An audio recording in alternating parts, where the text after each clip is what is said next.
رزق میں برکت کا ایک بہت بڑا ذریعہ شکر ہے۔ ارشاد فرمایا لَإِن شَكَرْتُمْ لَأَزِيدَنَّكُمْ، اگر تم شکر کرو گے وہ تمہیں اور زیادہ عطا کرے گا، اور اگر تم شکر نہیں کرو گے وَلَئِن كَفَرْتُمْ، کفران نعمت کرو گے، إِنَّ عَذَابِي لَشَدِيدٌ، تو پھر میرا عذاب بڑا سخت ہے۔ رزق کے اضافے کا ایک اور بہت بڑا سبب انفاق فی سبیل اللہ ہے۔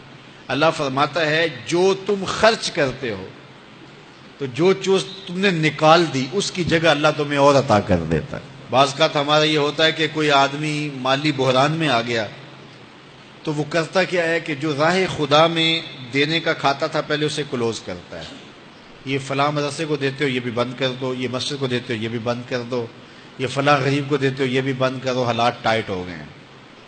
لیکن 5 گاڑیاں ہیں تو 2 گاڑیوں پہ گزارا کر لیا جائے، پیٹرول بچے، یہ نہیں ہو سکتا۔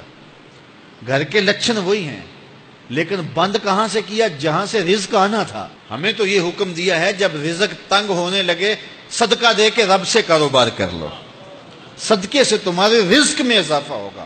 یہ رب کا وعدہ ہے اور اللہ کے وعدے جھوٹے نہیں ہو سکتے۔ رزق کی برکت کا ایک اور بہت بڑا ذریعہ النکاح ہے۔ فرمایا اگر تم نکاح کرو گے، تم فقیر ہو وہ تمہیں غنی کر دے گا۔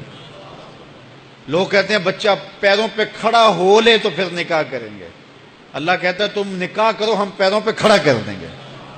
ہمارا فلسفہ اپنا ہے، اس کا حکم اپنا ہے۔ وہ کہتا ہے ابھی تو یہ اپنے لیے نہیں کماتا تو جو آئے گی اس کو کہاں سے کھلائے گا؟ میاں جس نے آنا ہے اس نے اپنا رزق لے کے آنا ہے۔ تو بچوں کی شادیاں کرو، اگر وہ جوان ہو گئے رزق نصیب ہوگا۔ اپنے اہل خانہ کو نماز کے حکم دینے سے رزق بڑھتا ہے، کیونکہ جو صبح کا وقت ہوتا ہے یہ رزق کے بٹنے کا وقت ہوتا ہے، اور جس گھر میں صبح کے وقت لوگ سوئے ہوئے ہوتے ہیں وہاں بے برکتیاں ہوتی ہیں۔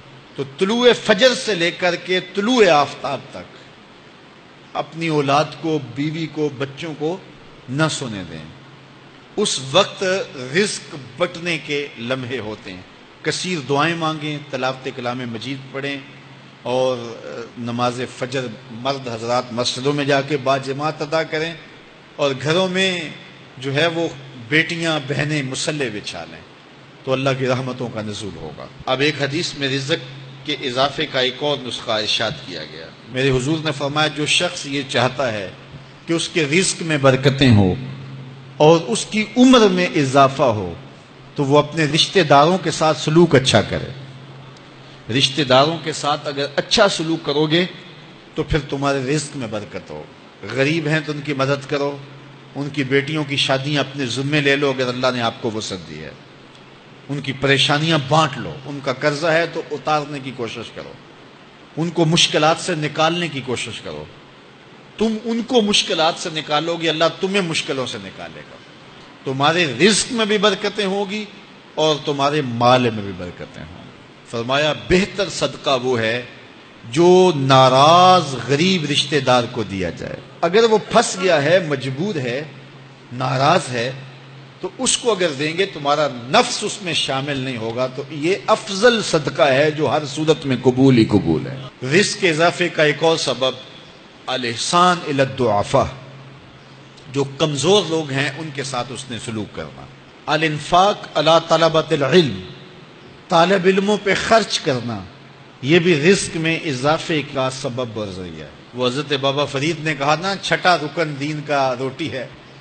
گھر میں کچھ نہ ہو تو پھر نہ نماز اور نہ ہی دیگر امور کی لذت آتی ہے، تو یہ رزق فراواں اور وسیع اور مبارک نصیب کر دے اللہ۔